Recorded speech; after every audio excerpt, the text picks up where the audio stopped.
Behind the Shades.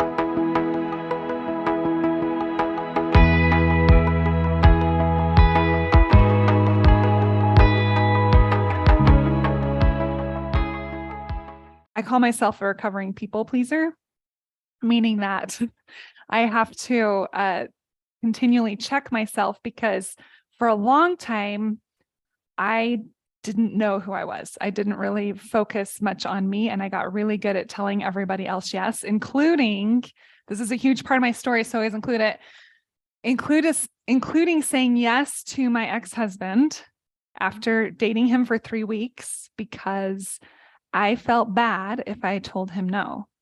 So that's how far away from myself I was, is that I didn't want him to feel bad. So I told him that I would marry him, even though I didn't want to, and we'd only been dating for 3 weeks. Now, obviously he's my ex-husband, so it clearly did not work out. But yeah, so that's me in a nutshell.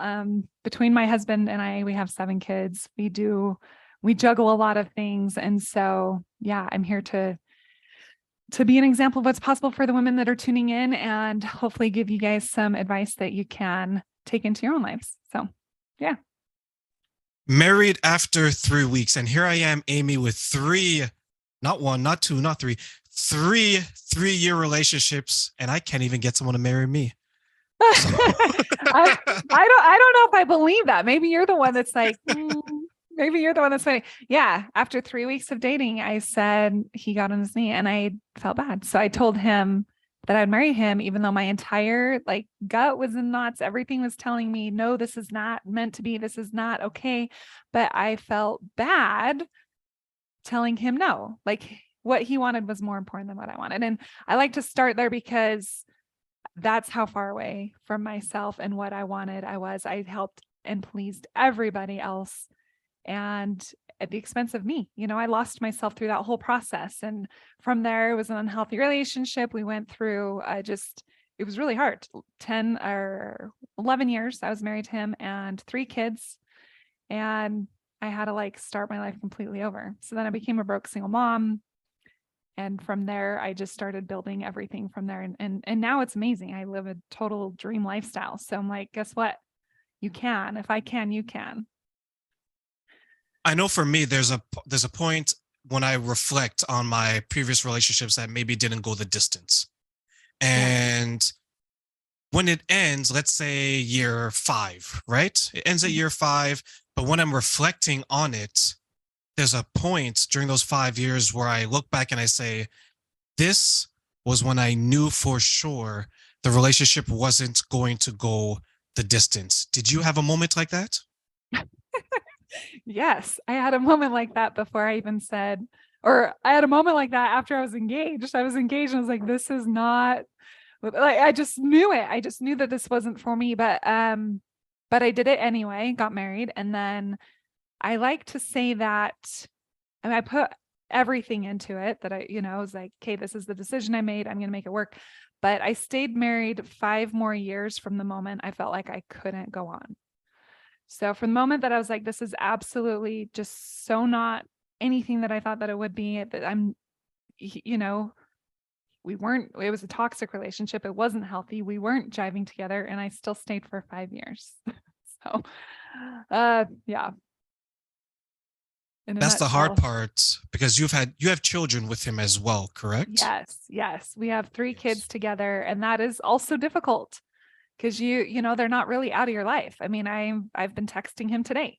We have to communicate. We have kids. So, but it has taught me a lot. And I do look back and think I've learned a lot, especially about myself. And then I've had to learn how to, co-parent with someone that is no longer my husband, while also now having a husband. It's complicated, so, but it can be done. We're doing it every day, among other things. So, yeah. So for the women out there who may be in a similar situation, because there's so many of us these days, right, who are divorced or who are separated or who may be looking for a marriage, because you have 2, which is more than a lot of people can say, right?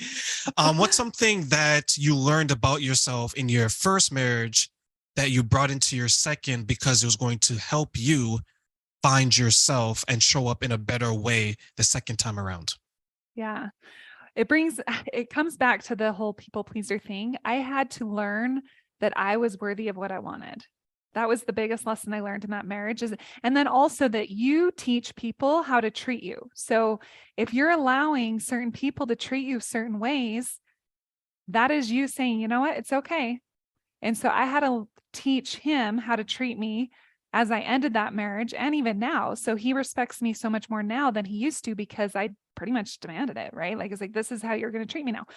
So me learning how to treat myself and learn to respect myself while also putting in certain boundaries is the biggest lesson that I learned from that relationship that I did bring into this relationship.